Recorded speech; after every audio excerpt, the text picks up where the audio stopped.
The workbench is perhaps the most important tool in your shop, and that's because it's involved in every stage of furniture making, from milling and laying out joints to cutting the joints, assembly and finishing.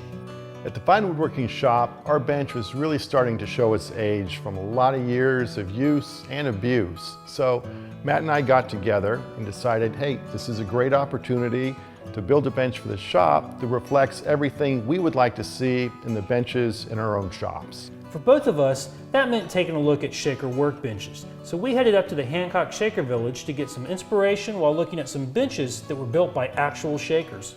Construction of this bench starts with its big, beefy base held together with mortise and tenon joinery.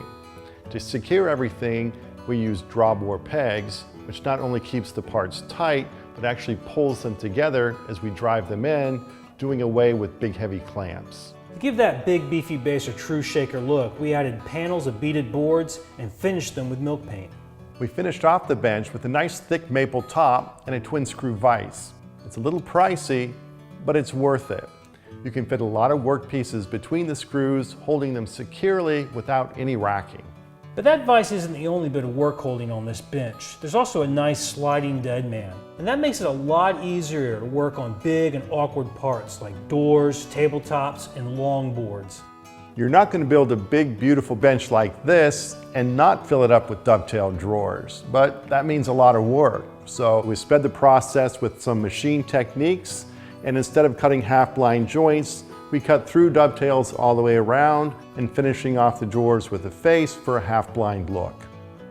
We painted those drawer fronts with milk paint too, but it ends up looking a little dry and chalky at first. So when we oiled the base and the top, we also oiled all the milk paint parts. It gives the milk paint a really great color. So here's the big question. Is it really worth the time and effort it takes to build a bench like this? Absolutely. Even an impressive bench like this isn't really over the top in terms of materials or difficulty of construction. That's exactly what's so great about it. You can get it built pretty quickly and then get back to making furniture rather than spending your time making a bench. That's right.